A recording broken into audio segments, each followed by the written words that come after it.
राधा वल्लभ श्री हरिवंश। राधा वल्लभ श्री हरिवंश। राधा वल्लभ श्री हरिवंश। राधा वल्लभ श्री हरिवंश। ओम श्री परमात्मने नमः। जानत प्रीति रघुराई,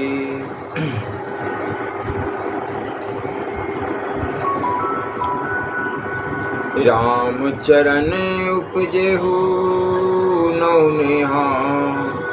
उपजे भराम भक्ति ढूंढ बीते सकल कलेश। मिलहु गरुड़ मार्ग महमोही, कवन भांति समझावहु तोही। तभी होई सब संशय भंगा, जब बहु काल करहु सत्संगा। सुनऊ तहाँ हरि कथा सुहाई, बिनु सत्संग न हरि कथा तेहि। बिनु मोह न भाग, मोह गए बिनु राम पद, होई न ढूंढ अनुराग। राम चरण नूतन रति भई, माया जनित विपत्ति सब गई। जन्म सुफल मम भयो, भव बंधन ते छूटी। नर जपी जाकर नाम, खरब निशाचर बांधऊ। नाग पास सोई राम, जो ज्ञानिन गिन कर चित अपहरई। बड़ियई आई विमोह मन करई, जेहि बहु बार नचाबा मोही। सोई व्यापी विहंगपति तोही।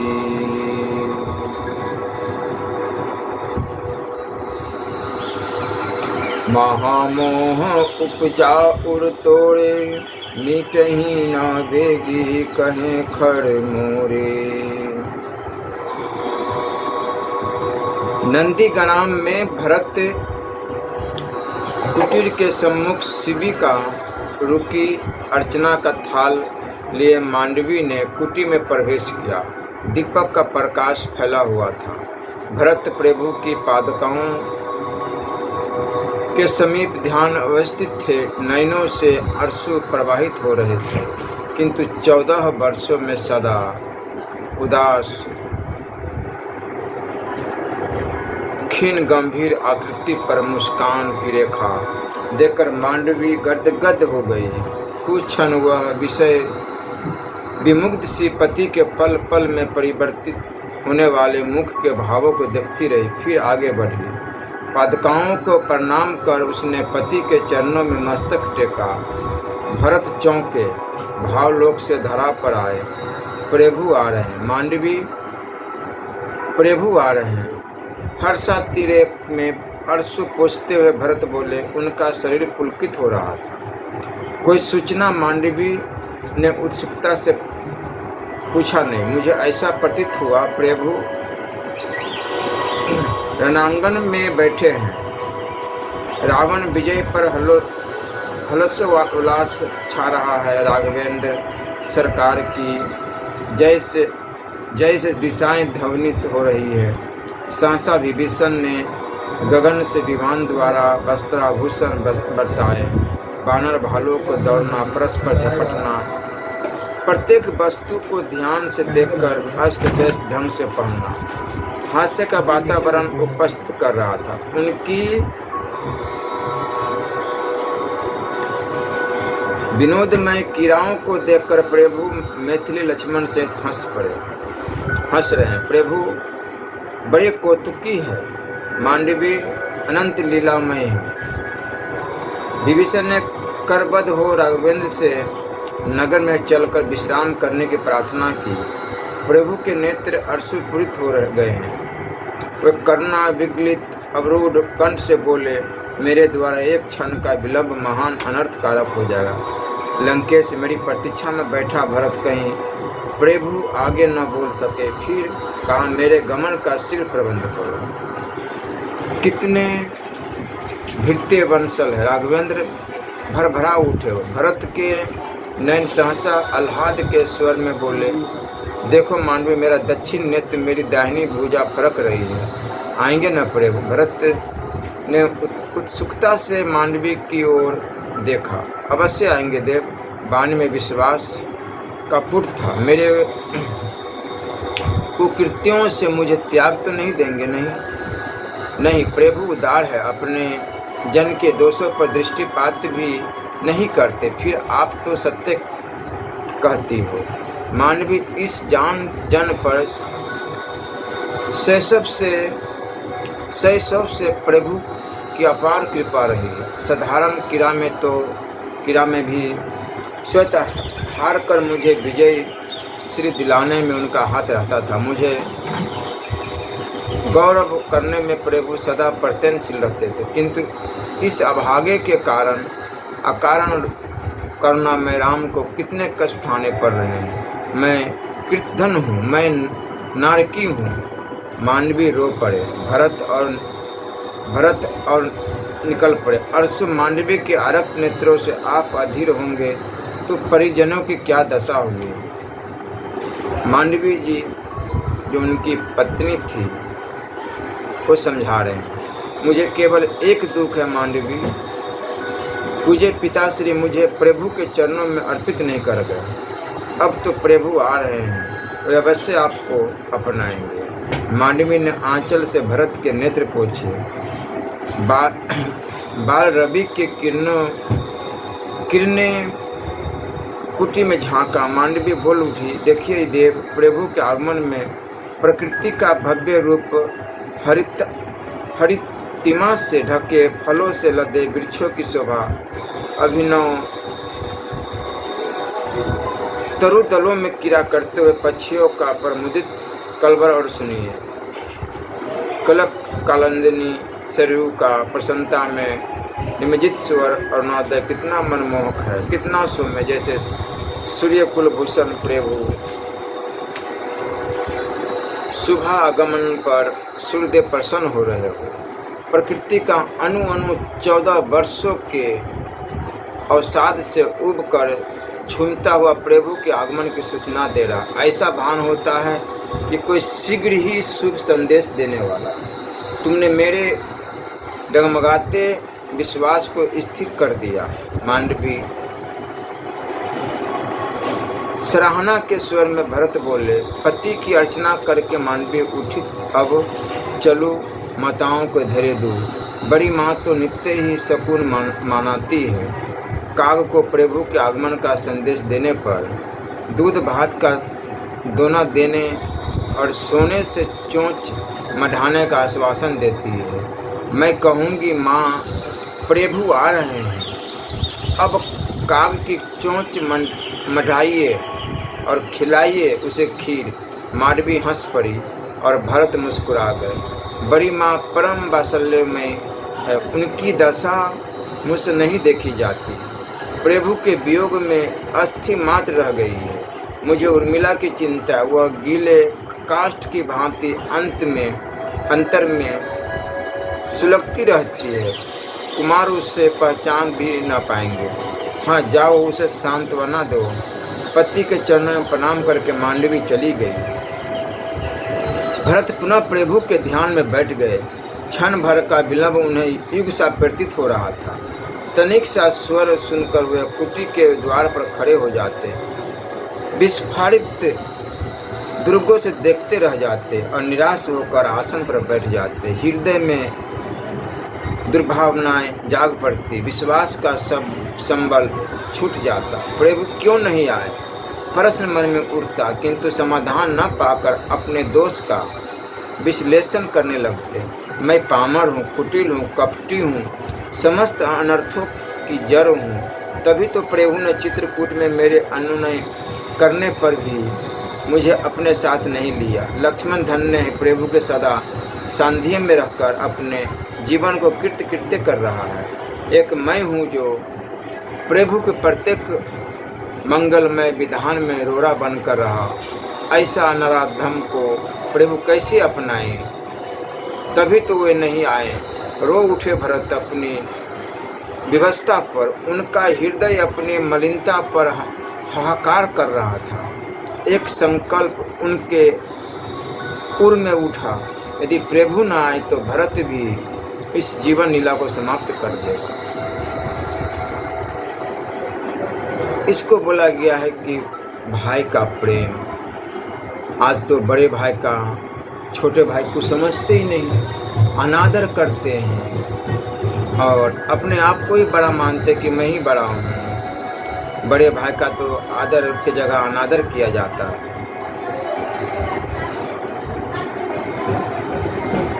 प्रभु राघवेंद्र निराश्यों के आश्रय, आपके बिना भरत की क्या गति होगी? सेवक आपकी सागर के समान उमड़ने वाली कृपा से वंचित होकर कैसे जीवित रह सकेगा? कृपा सिंधु भरत रुके, मुझ में सेवक के कोई गुण नहीं है। मेरे नाथ, मेरे दोषों पर दृष्टिपात करोगे तो मेरा कभी उद्धार न होगा। अंतर्यामी, कभी उद्धार न होगा। सिंहासन पर मस्तक रखकर भरत फपक फपक कर रोड पड़े। धीरे से द्वार खुला। एक ब्राह्मण ने प्रवेश किया। पार्श्व में स्थित हो भरत की दशा देखकर वह भाव विभोर हो गए।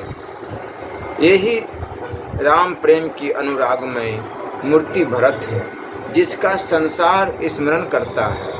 वही अपने भरत का कमठ अंड की नाई निरंतर ध्यान करते। भरत न होते तो संसार में भातृ प्रेम की धुरी को कौन धारण करता? धर्म की पताका कौन फहराता? भरत ने मस्तक उठाया। दयामय प्रंतपाल भरत दोषी है, कलंकी है, अपराधी है, फिर भी आपका है। आप मेरे हैं, मैं सर्वस्व है, मेरे जीवन है। गुनगुना उठे भरत। जन की चूक को क्षमा कर देने वाले, अहित की कृपा की वर्षा करने वाले मेरे प्रभु, मुझे आपकी करुणा का विश्वास है। विश्वास भरा स्वर निकल पड़ा। आपुन जानी न त्याग ही मोहि, रघुवीर भरोस। उनकी उद्विग्नता शांत हो गई। श्री राम जय राम का जप उमंग से करने लगे। नैनों से प्रेमाश्रु बर रहे थे। ब्राह्मण बेसुध हो गया। अपना स्वर मिलाकर वह भी गुणगान करने लगा।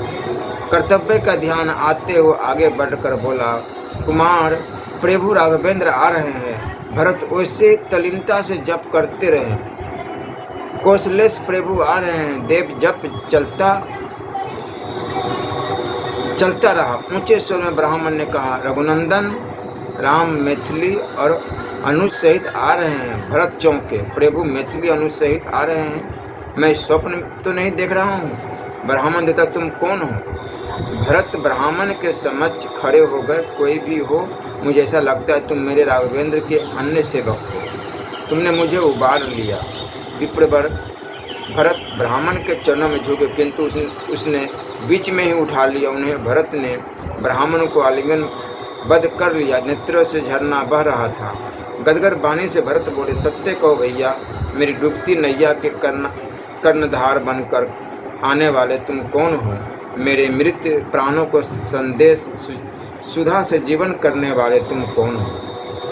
ब्राह्मण भरत की विरलता देखकर शुद्ध बुद्ध भूल गया और मैं आपका सेवक हूँ, भरत लाल कहकर चरणों में झुका। भरत उसे अधर में उठाते हुए चकित रह गए। अरे आंजनेय, हनुमान, मेरे प्रभु के अन्य सेवक? ऐसा प्रतीत हो रहा जैसे स्वयं प्रभु राम उन्हें मिल गए हो। भरत बार बार पवन सुत को छाती से लगा लेते हैं। महावीर, मैं जन्म जन्मांतर में भी तुमसे उऋण नहीं हो सकता। तुम्हारे दर्शन से ही मेरी व्यथा मिट गई। प्रभु सकुशल है ना? हाँ कुमार। माँ जनक नंदिनी प्रसन्न है ना? हाँ देव। एक वो राम राज्य था जो, हालांकि भरत जी से माता सीता बहुत छोटी थी, किंतु माँ का ही दर्जा दिया उन्होंने, माँ ही का। माँ जनक नंदिनी प्रसन्न है, हाँ देव। मेरा लक्ष्मण सुखी है ना, हाँ कुमार। ये हनुमान जी से पूछ रहे हैं। अरे मैं बड़ा पागल हूँ हनुमान, तुम्हारे शुभ संदेश ने मुझे बावला बना दिया। मैं तुम्हें आसन देना भी भूल गया। लो यहाँ बैठो मेरे पास। हनुमान आसन पर बैठ गए। बड़े भाग्य से संतों के दर्शन होते। भरत ने फलों की थाली आगे बढ़ाते हुए कहा, प्रभु को भोग लगाकर प्रसाद पाओ। हनुमान भरत के प्रेमा तिरक पर मुग्ध हो मारुति प्रभु को अर्पण कर फल खाने लगे। प्रभु कहाँ है, कब आएंगे? यहाँ कोई संदेश दिया है मेरे प्रभु ने। भरत की उत्सुकता बढ़ रही थी। महर्षि भरतराज के आश्रम में आपकी कुशल जानने के लिए मुझे भेजा। कभी प्रभु मेरा स्मरण भी करते हैं? हनुमान जी गदगद हो गए। अवरुद्ध कंठ से बोले, स्मरण ही नहीं, अहनिश आपका चिंतन करते, आपके नाम का जप करते। एक क्षण के लिए भी प्रभु अपने भरत को विस्मृत नहीं करते। आपकी चर्चा से राजीव नयन अश्रुपूरित हो जाते हैं। प्रभु की अपार पसलता पर भरत विरल हो गए। रोम रोम पुलकित हो गया। दीनहीन पर कृपा करने वाले करुणामय प्रभु से कहना, आपके वियोग में अयोध्यावासी मृतक तुल्य हो रहे हैं। माताएं प्रतीक्षा में पलक कांबड़े बिछाए बैठी है। और कहना, हनुमान वियोग में दग्ध होने वाले प्राणों को शांति दे, विलंब न करे। पवन सुत चरणों में अभिवादन करके विदा हुए। भरत हनुमान को नेत्र भर देखते रहे। उनका मन मयूर आनंद त्रिक में नाच रहा था। राघवेंद्र के आगमन का समाचार विद्युत गति से नगर में फैल गया। जन जन का मानस हर्ष से उद्वेलित हो उठा। अपने हृदय सम्राट के स्वागत में नगरवासी नगर की साज सज्जा में जुट गए। 14 वर्षों मरुस्थल से बने नगर में उमंग उत्साह की सरिता हिलोरे लेने लगी। प्रत्येक भवन तोरण पताका एवं मंगल कलशों से सुशोभित हो गया। बिथियाँ सुगंध से सिंची गई। विविध मणि मुक्ताओं से चौक पूरे गए। चारों ओर बाद बजने लगे। नारियां मंगल गीत गाने लगी। सबकी दृष्टि चातक की भांति आकाश की ओर लगी थी। गगन में विमान देखकर जन रब गुंजा, प्रभु आ गए, राघवेंद्र सरकार आ गए। हर्ष की लहर फैल गई। अपना अपना कार्य छोड़कर जो जिस अवस्था में था भागा। नगर के प्रवेश द्वार पर सब एकत्रित हो गए। प्रभु अपने समाज के साथ विमान से उतरे। प्रभु प्रेरणा से विमान कुबेर के लोक को क्षीण होकर चला गया। दशरथ नंदन महाराज रामचंद्र की जय का घोष ध्वनि हुआ। प्रभु राम की जय, महारानी जानकी जी की जय, सौमित्र लक्ष्मण कुमार की जय। प्रभु आगे बढ़े। मार्ग में कुसुम बिखेरती हुई नारियां चलने लगी। झरोखों से सुंदरियां आरती करके पुष्प बरसाने लगी। महर्षि गुरु वशिष्ठ की जयकार हुई। प्रभु ने गुरुदेव को आते हुए देखा। वे पृथ्वी पर धनुष बाण रखकर गुरु के श्री चरणों में लौट गए। महर्षि ने हृदय से लगाकर आशीर्वाद दिया। अश्रुपात होने लगाई। ईगो पश्चात में पाकर संतप्त हृदय शीतल हो गया। राघव मैथिली ने प्रणाम किया। अखंड सौभाग्यवती हो। बेटी लक्ष्मण को चरणों में झुकते देख महर्षि ने हृदय से लगा लिया। प्रत्येक व्यक्ति को आभास हुआ प्रभु मिलकर कुशल पूछ रहे हैं। प्रभु की प्रजा कुशलता पर जन जन जय जय की ध्वनि करने लगा। इस विशाल जन समूह से में प्रभु के नेत्र उत्सुकता से अपने जन को ढूंढ रहे थे। जीर्णकाय भरत को तपस्वी भेष में देखकर प्रभु पुकारते हुए बढ़े। भरत मेरे भैया, पाही नाथ कहकर भरत प्रभु के श्री चरणों में लौट गए। प्रभु ने बलात् भरत को उठाकर हृदय से लगा लिया। दोनों के नेत्रों से आंसुओं की झड़ी लग रही थी। वियोगजन्य ताप को शीतल करने के लिए अनुपम भारतु मिलन देखकर गगन से देवगण पुष्प बरसाकर प्रभु की जय जयकार करने लगे। जनता हर्ष से झूमने लगी और एक स्वर से बोल उठी, महाराज राघवेंद्र की जय, दाशरथी राम की जय, परम भागवत भरतलाल की जय। अपूर्व सुखद मिलन को सुग्रीव एवं विभीषण ने देखा। दोनों का हृदय भ्रातृद्रोह की ग्लानि से पुत्कार कर उठा। विभीषण ने कंधे पर हाथ रखते हुए सुग्रीव से कहा, कपिराज, इस दिव्य भातृ प्रेम को देख रहे हो? हाँ, पश्चाताप से उसका स्वर दबा हुआ था। मुझे अपने व्यवहार पर दुख होता है। लंकेश बाली भैया इतने बुरे ना थे, मुझसे अटूट स्नेह करते थे। हम दोनों में घनिष्ठता थी। मैंने अपनी स्वार्थपरता से उन्हें अपना शत्रु बना दिया।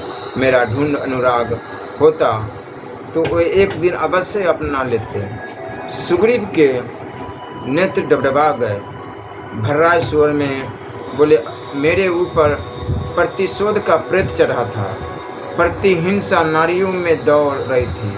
उनका वध करा के ही हृदय का सूल शांत हुआ। कपिपति ने मुख नीचा कर लिया। यही दशा मेरी है बंधु।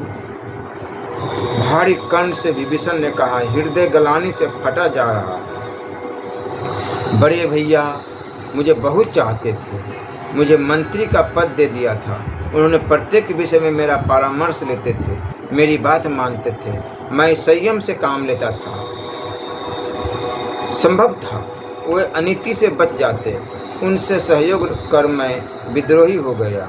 घर का भेदी लंका ढहा है का अयस मस्तक पर ले लिया। संसार मुझे भारतु हरंता कहकर पुकारेगा। कपिराज विभीषण उदास हो गए। भरत भारतु प्रेम की आदर्श मूर्ति। सुग्रीव ने कहा, और हम दोनों भारतु द्रोही, विश्वासघाती और भारतु हत्यारे हैं। जय जयकार हुआ। भगवान भरत से पूछ रहे हैं, कुशल से तो हो न भैया? प्रभु अवरुद्ध कंठ हो रहा था। भरत का मेरे प्रभु भरत आगे न कह सके। भरत प्रभु ने भरत के पीठ थपथपाई और श्री चरणों में ही कुशल है। प्रभु आरती हर बिरह सागर में डूबते हुए जन को आपने उबार लिया। क्षमा करो भरत, विलंब के लिए मैं लज्जित हूँ। नाथ, भरत चरणों में गिरकर रो उठे। प्रभु ने बलात् हृदय से लगा लिया और अपने उत्तरीय से भरत के आंसू पूछे। मेरी भावनाएं श्रीमुख से कहकर मुझे लज्जित न करे। करुणाशील क्षमा प्रार्थी तो सेवक है। प्रभु को कितना कष्ट हुआ इस जन के कारण। शत्रुघ्न ने प्रभु के पाद पदों को स्पर्श किया। प्रभु ने उसे भुजाओं में भर लिया। भरत गंभीर हो। प्रभु ने कहा, मुझे तुम पर गर्व है। तुम्हारे अतुलनीय त्याग, तुम्हारे अन्य भारतु प्रेम ने मुझ में सदा साहस और शक्ति का संचार किया है। मैंने प्रभास में भाइयों को एक दूसरे के रक्त का प्यासा देखा। उनके आंतरिक द्वंद्व में स्वार्थ कर्ता का तांडव देखा। यही कारण है दक्षिण पथ की दो महान शक्तियों की पराजय का। भरत अपनी प्रशंसा सुनकर संकुचित हो गया।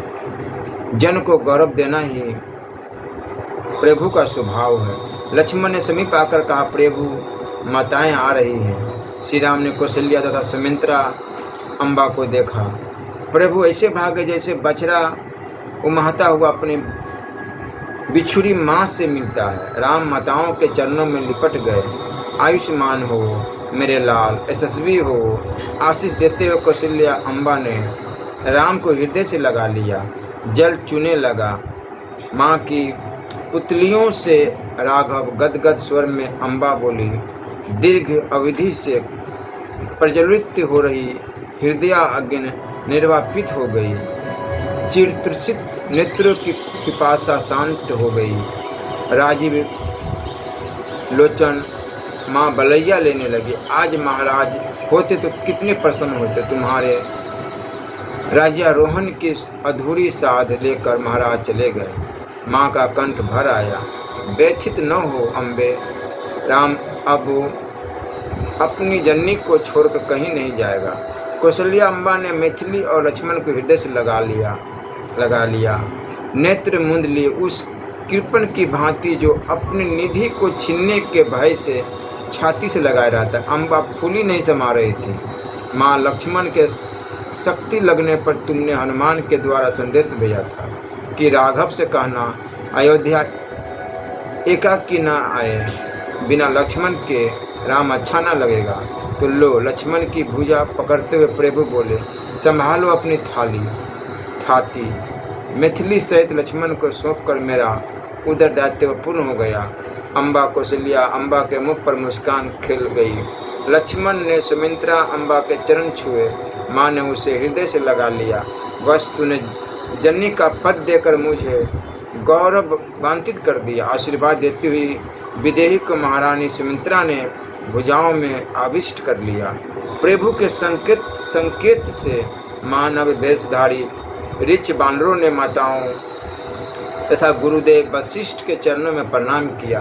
प्रभु ने परिचय देते हुए कहा, गुरुदेव, ये सब मेरे सखा ही नहीं, मेरी जीवन नैया के खेवैया है। मेरे लिए प्राणों का उत्सर्ग करने को सदा तत्पर रहें। सत्य कहता हूँ अम्बे, मुझे ये सब भरत से भी अधिक प्रिय है। प्रभु ने सखाओं का पृथक पृथक परिचय दिया, फिर सबको संबोधित करते हुए बोले, ये मेरे पूज्य गुरुदेव है। इनकी अपार कृपा से ही निशाचरों का उन्मूलन हुआ है। ये मेरी जननी है कौशल्या अम्बा, और यह मेरी छोटी माँ सुमित्रा अम्बा है।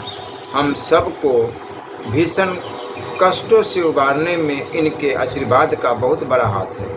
प्रभु के सखाओं ने माताओं तथा गुरुदेव के चरण छुए।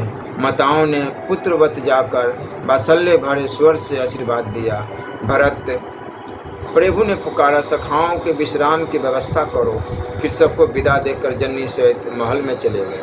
महारानी कैकेयी का कक्ष, जो कभी कार्यकलाप का केंद्र था, जहाँ से निकलने वाले आदेश तथा विज्ञप्तियों की उत्सुकता से परीक्षा होती थी, जहाँ बड़े बड़े चक्रवर्ती नरेश भयभीत से प्रवेश पाते थे, अब वह निर्जन सुनसान सा था।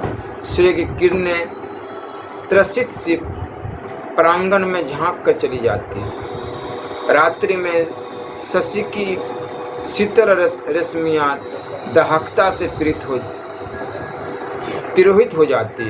बासंती सुषमा निदाघ की उष्णता का अनुभव करके आने का नाम न लेती। सर्वत्र उदासी और अपेक्षा का वातावरण छाया था। महारानी कैकेयी अपने प्रकोष्ठ में एकाकी खोई हुई सी घूमती। विगत घटनाएं उनके मस्तिष्क में घूम जाती। पश्चाताप की ठंडी सांस उनके हृदय से फूट पड़ती। अधिक व्यथित हो जाती तो नेत्र रोने लगते। व्यथा के भार को दबाए महाराज दशरथ के चित्र के समझ खड़ी हो जाता। अपलक नेत्र देखती हुई बुदबुदा उठती, देव, राम वनवास की अवधि समाप्त हो रही है। राम आने वाले हैं, राम राजा होंगे और भरत उनका सहयोगी। आपके राम राज्य का स्वप्न साकार होगा, किंतु मेरा क्या होगा?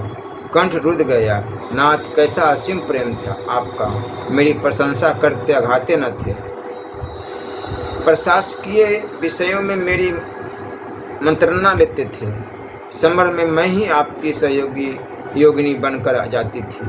आपको स्मरण है देव, जब देवासुर संग्राम में रथ की कीली निकलने से रथ गिरने लगा था, मैंने अपनी उंगली लगाकर भयंकर दुर्घटना से उसे बचा लिया था।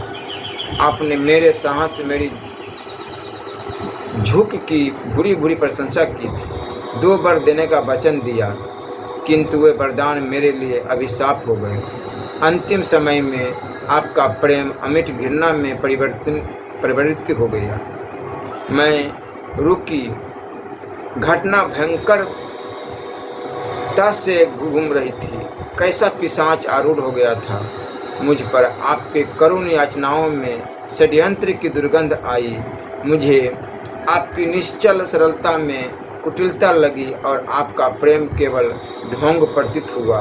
आपके कुसुम कोमल हृदय को मेरे कटु शब्दों ने ममराहत कर दिया। पुत्र की ममता में मुझे मोहांध पिशाचनी को मिला दिया। अखंड वैधव्य सर्वस्व दाव पर लगाकर इस हारी हुई जुआरनी को उपलब्ध हुए पुत्र की घृणा, तिरस्कार और गलानी विदीर्ण होते हुए हृदय को उन्होंने कस कर संभाला। त्वरित गति से आती हुई वृद्धा ने पुकारा। महारानी, उसके स्वर में हर्ष था। मंथरा, तू कैसे आई? आश्चर्य से केकई ने पूछा। फिर कोई षड्यंत्र की योजना बनाकर आई है क्या? अब किसका निर्वासन चाहती है? अपने पुत्रवत केकई को वैधव्य देकर पुत्र से वंचित कर संसार में अपयश की पात्री बनाकर अब और क्या साध लेकर आई है? रो उठी। आंचल में मुख छुपाकर केकई उनका दबा हुआ आक्रोश आंसुओं में बहने लगा। अब अधिक न कहो महारानी, भरियाए स्वर में मंथरा बोली। तुम मेरी दशा नहीं समझ सकती। हर समय हृदय में जलन रहती है। मेरी आत्मा मुझे कचोटती है। मनुष्य की छाया से मुझे भय लगने लगा है। दिन में बाहर निकलने का साहस नहीं होता। जन जन की उंगलियां उठने लगती है। यही है घर फोरी जिसने अयोध्या उजाड़ दी। यह साढ़ साथी जा रही है। भागती हूँ दूर, बहुत दूर भीगी। बिल्ली की तरह वह रुकी, हाँपने लगी। तुमने सत्य कहा था बिटिया रानी। काने लंगड़े कुबड़े बड़े कुटिल कुचाली होते हैं। उस पर स्त्री और वह भी दासी। उस दिन छोटे कुमार मुझे घसीट कर और लात मार कर रह गए। प्राण ले लेते तो अच्छा था। एक पापनी कुल उजारनी से पृथ्वी मुक्त हो जाती। भाग्य में अभी ठोकरें बदी है। मंथरा फूट फूट कर रो उठी और दर्पित हो गई। महारानी केकई उन्हें मंथरा निर्दोष लगी। मेरा हृदय ही अविश्वासी हो गया था। मत रो पगली, अब तो शेष जीवन ही रोते बीतेगा। माँ, छोटी माँ, कहाँ हो अम्बे? केकई चौंकी। यह तो राम का स्वर है, आवाज है। क्या राघव आ गया? यही सुख संवाद सुनाने आई थी रानी बिटिया, कहकर मंथरा लकड़ी टेकती एक ओर चली गई। राम कच्छ में आए दौड़कर माँ के चरणों में लिपट गए। केकई ने राम को हृदय से लगा लिया। उन्हें लगा जैसे उनकी ईगो की व्यथा शांत हो गई। राघव केकई के मुख से निकला और मुख पर आंसू ढुलक पड़े। मेरे नैन तुम्हें उस विशाल जन समूह में ढूंढ रहे थे अम्बे। ऐसा भास हुआ माँ अपने राम से रुष्ट है। मनाने आया हूँ। क्या कह रहे हो राघव? तुमसे नहीं, स्वयं से रुष्ट हूँ। क्षमा करो राम, अपने पुत्र से क्षमा। प्रभु माँ की शांति दायनी गोद में थे। हाँ राघवेन, तुम्हारे सामने मेरी दृष्टि नहीं उठती। मेरी आत्मा प्रताड़ित करती है। मुझे अनिर्दिष्ट की शांति छीन गई है। मेरी इतिहास मुझे कभी न क्षमा करेगा। आने वाली पीढ़ी कलंकिनी, पतिघातनी, पुत्र प्रतिज्ञता कहकर घृणा से मुझ पर थूकेगी। मैं पापनी हूँ, हत्यारी हूँ। मैं तुम्हारी माँ कहलाने योग्य नहीं हूँ। अम्बे, तुम्हारी महानता स्वार्थी संसार न समझ सकेगा। अपयश का भाजन बनना, स्वेच्छा से वैबद्ध वरण करना, घृणा, आक्रोश, कटु आलोचनाओं को सुनना और सहना तुम्हारा ही काम था। सत्य कहता हूँ माँ, तुम ऐसा साहस न करती तो संसार रावण के अत्याचारों से मुक्त न होता। तुम्हारे राम को वनवासी जीवन बिताकर संत समागम का अवसर न मिलता। तुम्हारा महान त्याग है माँ। मेरे स्वार्थ को त्याग की संज्ञा न दो राघव। मैं पुत्र प्रेम में अंधी हो गई थी। केवल भरत को सिंहासन देखने के लिए मैं संसार में बड़ी से बड़ी विपत्ति ढहाने के लिए तत्पर थी और वही किया मैंने। राम, सत्य कहूँ, मैं जननी होकर भी भरत को न समझ सकी। जान पाती तो वह अनर्थ न होता जिसके लिए यह खेल खेला। वह भी मेरा न हो सका। मेरा हृदय निरंतर क्षुब्ध रहता है। भरत मुझे माँ कहकर नहीं पुकारता, मेरी छाया से भागता है। मैं हारे जुआरी की भांति कहीं की नहीं रही। पति पुत्र दोनों से हाथ धो बैठी। कई रुआसी हो गई। दुखी मत हो माँ। भगवान राम कह रहे हैं कि दुखी मत हो माँ, तुम्ही ने एक दिन कामना की थी राम और सीता मेरे पुत्र पतोहू बन कर रहे, मुझे अपना ही बना लो। माँ, राम ने केके के चरण पकड़ ले। तुम कहती थी ना, राम और भरत मेरे दो नेत्र है, फिर यह अलगाव कैसा? नहीं राम, केके ने राम को अपने समीप बैठा लिया। तुम मुझे अन्यथा न समझो, विश्वास करो, तुम मुझे भरत से बढ़कर प्रिय हो। अलगावन ने ही अनर्थ की सृष्टि कर दी। भरत के त्याग ने मेरे नेत्र खोल दिए। राम, पश्चाताप की अग्नि में मेरा कलुष, मेरा स्वार्थ, मेरी अंधी ममता भस्म हो गई। जिस कार्य का परिणाम शुभ हो, सुखदायी हो, वह श्लाघनीय है। त्रिलोक्य में शांति की स्थापना का श्रेय तुम्हें ही है। जननी तुम्हारी निंदा करने वाला नारकी है। भरत जननी होने का गौरव तुमसे कोई ना छीन सकेगा। माँ, राम उसी गौरवमय जननी को प्रणाम करता है। केकई मुस्कुराई, राम का मस्तक चुमकर आशीर्वाद देने लगी। गलानी और विषाद का भार हटने से हृदय प्रसन्न हो गया।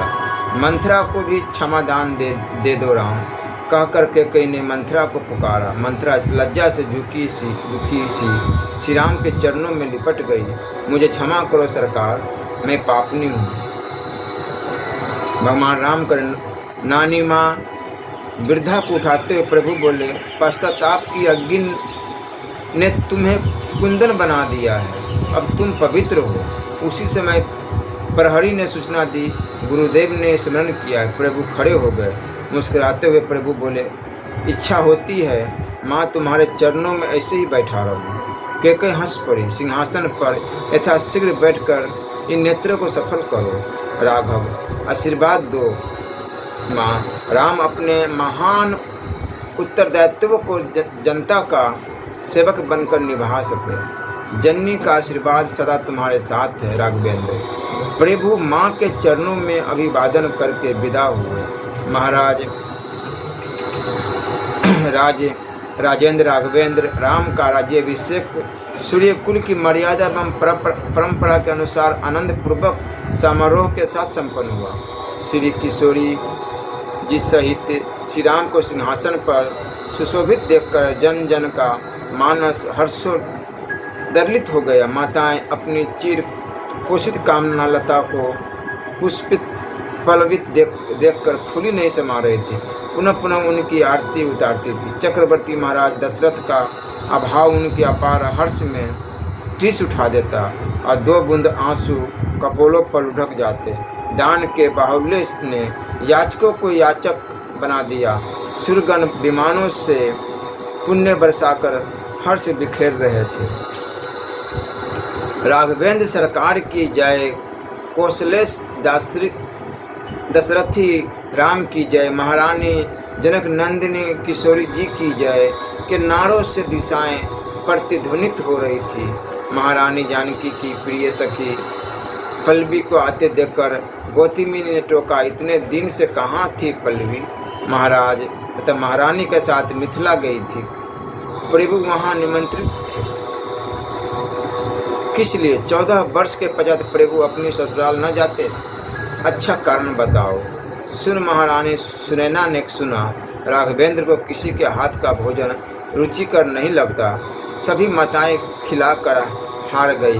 गुरु पत्नी देवी अरुंधति भी प्रभु को संतुष्ट न कर सकी। महारानी ने संकल्प किया, मैं अपने जमाता को अलभ्य पदार्थ खिलाकर प्रसन्न करूंगी। दो गए थे, नहीं अड़ी कोई मानव भेषधारी भालू बानर भी साथ थे। सभी ने प्रभु से ससुराल देखने का आग्रह किया।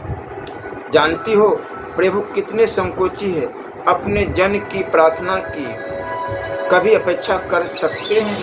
महाराज ने स्वीकृति दे दी। महारानी संकोच में पड़ गई। कहीं ये लोग ससुराल में प्रभु को उपहास न बना दे। प्रभु के समझाने पर शांत हो गई। कोई ऐसी घटना तो नहीं हुई। गौतमी बड़ा आनंद आया। गौतमी की जिज्ञासा बढ़ी। वह उत्सुकता से सुनने लगी। प्रभु ने वहाँ सबको समझा दिया था कि कोई ऐसा अशोभनीय कार्य न हो जिससे मुझे लज्जित होना पड़े। सबने एक स्वर से आश्वासन दिया, प्रभु हम सब विशेष रूप से प्रत्येक विषय में सतर्क एवं सावधान रहेंगे। फिर भी आप वयोवृद्ध अनुभवी जावंत जी को हमारा नेता बना दे। हम सब इन्हीं का अनुसरण करेंगे। जावंत जी प्रभु की प्रेरणा से सुव्यवस्था का संचालन करने लगे। प्रभु की नित्य नवीन विविध आकर्षण रूपों में पहुनाई होने लगी। एक दिन रात्रि में विशेष नवीनतम व्यंजनों की व्यवस्था थी। सभी अपने अपने स्थान पर बैठे थे।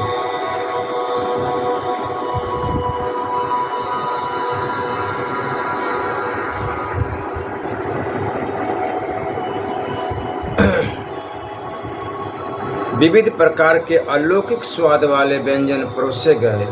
भोज प्रारंभ हुआ। सबका ध्यान जामवंत जी की ओर था और जैसा करते सब उन्हीं का अनुसरण करते। सहसा दोनों हाथ उठाकर जामवंत जी अपने आसन से उछले। फिर क्या था, सभी अनुयायी उसी मुद्रा में उछले। हास्य का ठहाका जनकपुर वासियों में फैल गया। है तो बानर भालू ही। नारी कंठ ने हंसते हुए व्यंग किया, मानव वेशधारी भले ही हो, जातिगत स्वभाव तो नहीं बदल सकता। दूसरी बोली नंदोई जी को यही सखा मिले। मुस्कुराते हुए उसने प्रभु की ओर देखा। और क्या वन में देवता मिलते? महाराज ने नीची गर्दन कर ली। कुमार लक्ष्मण दांत पिसने लगे और महारानी मैथिली तो चकित रह गई। उन्हें जिसका भय था वही सामने आया। बानर रीछ समाज समझ नहीं पा रहा था। अब आश्चर्य से एक दूसरे की ओर देखने लगे। हास्य परिहास में भोज समाप्त हुआ। प्रभु को जब एकांत मिला तब उन्होंने सखाओं को बुलाकर आस्था का कारण पूछा। सबने एक स्वर से निवेदन किया, हम कोई कारण नहीं बता सकते प्रभु। हमने जावंत जी का अनुसरण किया है। हमने समझा यह कोई राजकीय भोज की परिपाटी होगी। सरल स्वभाव से सबका वही उत्तर था। प्रभु ने जावंत जी की ओर देखा करबद्ध। जावंत जी बोले, क्षमा करें सरकार, अपराध हुआ। वास्तविकता यह थी प्रभु, जब मैं कटहल के कोये को उठाकर खाने लगा, कोया मेरे हाथ से छिटक कर ऊपर को उछला। भला मैं ऐसा दुस्साहस कैसे सहन कर सकता था? कहीं जनकपुर की नारियां मुझे कायर न समझ बैठे। मुझे लगा कोया मुझे चुनौती दे रहा है। मेरे नाथ, समर में एक भी असुर मेरे कठोर पंजे से सुरक्षित न जा सका। फिर यह तुच्छ कोया निशंक चला जाए। मैंने उछलकर उसे पकड़ ही तो लिया, कहकर जामवंत जी ने राघवेंद्र सरकार के चरण पकड़ लिए। नेत्रों में जल भरा था। इस असभ्य आचरणों के लिए हमें क्षमा करे सरकार। प्रभु उनकी भोली वाणी सुनकर हंस पड़े। सरकार को ससुराल का भोजन रुचिकर लगा। पल भी नहीं, प्रभु ने वही कहा, स्वादु है किंतु सबरी के फल जैसा मधुर नहीं है। गौतमी हंस पड़ी। प्रभु ने सास के स्नेह की भी अपेक्षा कर। क्यों री पल भी? कैसे थे फल उस वनवासिनी के जिन्हें प्रभु भूल नहीं पाते? अरे हाँ सरकार, अभी सब राजमाताओं के आग्रह पर भिलनी के फलों की कथा सुनाएंगे। तू भी चल। दोनों हंसती हुई चल दी। विशाल कक्ष में प्रभु श्री किशोरी जी सहित आसीन थे। सभी माताएं, विशिष्ट मंत्रीगण, गुरुदेव वशिष्ठ, देवी अरुधंती, परिजन एवं पुरजन विद्यमान थे। सब उत्सुकता से प्रभु के मुख की ओर देख रहे थे। प्रभु राम गंभीर वाणी में कहने लगे, वह भिलनी थी, नाम या सबरी, भील राज की एकमात्र दुहिता थी। 10वें जन्मदिन के अवसर पर अनेक महर्षियों के बलिदान पर वह रुष्ट हो गई। मेरे जीवन के लिए इतने प्राणियों की हत्या, इस जघन्य कार्य के लिए मेरा जन्म दिवस नहीं मनाया जाएगा। विरोध सफल हुआ। फिर उसका विवाह पशु स्वभाव के क्रूर व्यक्ति से निश्चित हुआ। उसके संस्कारों में दया, अहिंसा और भगवत भक्ति थी। विवाह की रात्रि को पिता के अपयश की चिंता न करके वह गृह पर त्याग करके भागी। रात्रि भर वह जीत तोड़ कर भागती रही। प्राप्त काल वह महर्षि मतंग के आश्रम में मूर्छित पड़ी पाई गई। दयार्द ऋषि के प्रयास से वह प्रकृतिस्थ हुई। उसने रो रो कर अपनी कथा सविस्तर सुनाई। त्रिकालदर्शी ऋषि ने उसे संस्कारी बालिका समझकर अपने आश्रम में स्थान दिया। गुरु मंत्र देकर उसके मानस को परिष्कृत करके ऋषि ने प्रभु के नाम जप की विधि समझाई। वह साधना में लग गई। सबरी रात्रि में उठकर आश्रम तथा दूर दूर तक मार्ग को झाड़ती।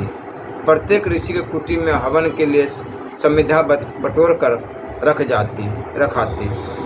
इस नवीन व्यवस्था एवं सुविधा से आश्रमवासी प्रसन्न भी थे और चकित भी। एक दिन किसी कर्मकांडी ब्रह्मचारी ने उसे देख लिया। अंतज अछूत अस्फुट से सुनकर उसकी भत्सना की। अपशब्दों से भविष्य में आश्रम को दूषित न करने की चेतावनी दी।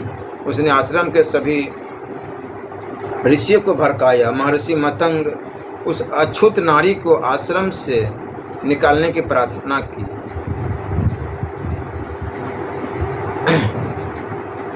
कि इस धमकी के साथ कि यदि वे उसे नहीं निकालेंगे तो महर्षि का भी बहिष्कार सार्वजनिक रूप से कर दिया जाएगा।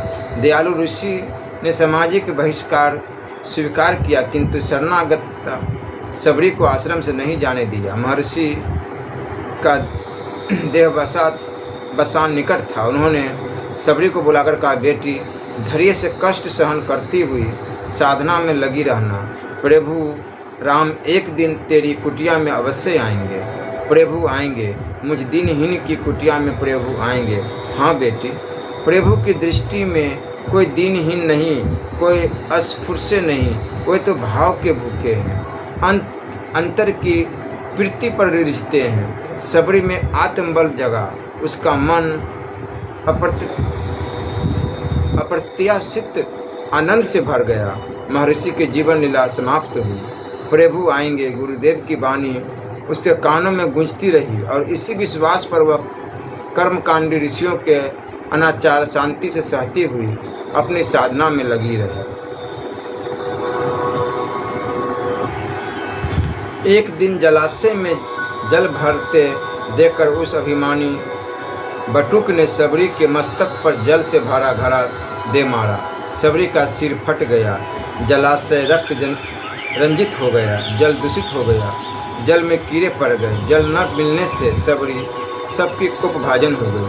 अब वह वृद्धा हो गई थी। नित्य मेरे दर्शनों की लालसा से कुटी को झाड़ती बुहारती, गौ के गोबर से लिप कर पवित्र करती, मेरे भोग के लिए फल लाकर रखती और फिर मुझे लाने के लिए दूर तक लकड़ी टेकती हुई जाती। ऊंचे टीलों पर चढ़कर जहाँ तक उसके नेत्र देख पाते मुझे खोजती। संध्या को टूटी सी निराशा लिए लौटती। मुनि के शब्द उसके व्यथित हृदय को आशा बंधाए रखते थे। प्राप्त से फिर उसकी प्रतीक्षा आरंभ हो जाती। कभी गुनगुनाती, कभी उच्च स्वर से गाती, कभी प्रेम में मतवाली हो नाचती, कभी रोती। अपनी दीनताहीनता पर प्रभु मुझे कैसे मिलेंगे? मुझसे कोई भी साधन नहीं बनता। नारी वैसे ही अधम होती है। फिर मैं तो दुर्बुद्धि गवारीन हूँ, कैसे अपनाएंगे मुझे मेरे नाथ? किंतु महर्षि का वाणी का स्मरण आने पर उसकी दीनता लुप्त हो जाती। वह उमंग में भरी मुझे लेने जाती। बालक युवा सभी उससे चिढ़ाते, प्रभु आ रहे हैं, और वह विश्वास करके मुझे खोजने लग जाती। कहते कहते प्रभु का हृदय भर आया। कुछ क्षण रुककर फिर बोले, मार्ग में लोगों से पूछती, तुमने मेरे राम को देखा है? आ रहे हैं ना मेरे प्रभु? लोग उसका उपहास करते, उससे विभिन्न मार्गों पर भेजकर ठहाका मारकर हंसते। वृद्धा बेचारी भटकती हुई अंत में खिन्नता लेकर अपनी कुटिया में लौट आती। उसे किसी पर क्रोध न आता। सोचती आज प्रभु को कोई कार्य हो गया होगा, कल अवश्य आएंगे। प्रातः उठते ही सबसे कहती आज प्रभु मेरी कुटिया में अवश्य आएंगे। सब हंस पड़ते। कोई कितना ही व्यंग कसता, विनोद करता, उसे चिंता न थी। एक दिन उसने सबके मुख से सुना राम आ रहे हैं। वह हर्ष से पागल सी हो उठी। कुटियाओं को झाड़ बुहार कर फल लेने वृक्ष पर चढ़ गई और मधुर फल तोड़ने लगी। उसी समय एक ऋषि आया। उसने डरा धमका वृद्धा को भगा दिया। कुछ क्षण पश्चात लुकती छिपती वृक्षों के नीचे गिरे फलों को दोनों में भरने लगी। स्वच्छ जल से उसने फलों को धोकर कुटिया में रखा। वह विचारने लगी कहीं खट्टे न हो। मेरे प्रभु को तो मधुर प्रिय हैं। अपने राम को मीठे फल खिलाने की इच्छा से वह मर्यादा भूल गई। उत्कट प्रेम में नियम नहीं रहता। माँ श्री राम ने कौशल्या अम्बा की ओर देखा। वह अपने फलों को चखती जाती। मीठे फल दोनों में भर कर रख दिए।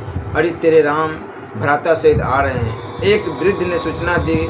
फिर क्या था, बिना लकुट के भागी। मुझे देखा निहाल हो गई, चरणों में लौट गई, देह की शुद्ध बुद्ध भूल गई। परसु जल से मेरे चरणों को भिगोने लगी। बलात् मैंने उसे उठाया, आगे आगे मार्ग दिखाती चलने लगी। मुझे देखती जाती। वह गदगद हो रही थी। वृद्धा हमें कुटिया में लाई, हाथों से मेरे चरण धोकर आसन पर बैठाया। फलों के दोने को सामने रखकर मेरे समीप बैठ गई। स्नेह सिक्त वाणी में बोली प्रभु मैं अपने हाथ से फल खिलाऊंगी, खाओगे न भिलने के हाथ से फल। मैं अनंत एज हूँ मेरे नाथ। कहते कहते लुढ़क पड़े वृद्धा के नेत्रों से अश्रु। मैंने कहा बूढ़ी माँ मुझे क्षुधा लग रही है, मुझे शीघ्र खिलाओ अपने हाथ से फल। वह हर्ष से विह्वल हो गई। मुझे और लक्ष्मण को अपने हाथों से फल खिलाने लगी। वह देती जाती और मैं मांगता जाता। और बूढ़ी माँ और वह और भी उत्साह से देने लगता, जैसे माँ अपने अबोध शिशु को खिलाती है। मैं तृप्त नहीं हो रहा था। न जाने कैसा मिठास था, कैसा मर्द था। उन फलों में इच्छा हो रही थी। वो खिलाती और मैं खाता रहता था। वह असीमित प्रसन्नता से बावली हो रही थी। उसे लगा महर्षि की वाणी आज सत्य हुई। उसकी चिर प्रतीक्षा, उसकी साधना पूर्ण हो गई। एक तृप्ति सी उसके नयनों के कोरों से झांक रही थी। राघवेंद्र प्रभु राम रुके, उनका कंठ भर आया। भरे हुए स्वर से प्रभु बोले उन जैसे फलों का स्वाद फिर मुझे कहीं नहीं मिला। कैसी माधुरी थी उन फलों में। कहते कहते प्रभु इस प्रकार मन हो गए जैसे फलों के स्वाद में लीन हो गए हो। माताएं संकुचित हो गई। उनके भोजन में केवल प्रदर्शन था, प्रेम का अहंग भाव था। सबरी जैसी उत्कट भावना नहीं थी, निश्चलता नहीं थी। सब स्तब्ध थे। तभी पल्लवी का स्वर गुंजा। वह गा रही थी जानत प्रीति रीति रघुराई, नाते सब हाथे करी राखत राम स्नेह सगाई। घर गुरु गृह प्रिय सदन सासुरे, भई जब यह पहुनाई। तब कह कहीं सबरी के फलनी, की रुचि माधुरी न पाई। सबके सरबनों में पल्लवी का स्वर गूंजता रहा। जानत प्रीति रीति रघुराई। श्री राम जय जय राम। श्री राम जय जय राम। दो अक्षरों का है प्यारा सनाम। श्री राम जय जय राम। श्री राम जय जय राम। श्री राम जय जय राम। श्री राम जय जय राम। श्री राम जय जय राम। श्री राधा वल्लभ लाल की जय।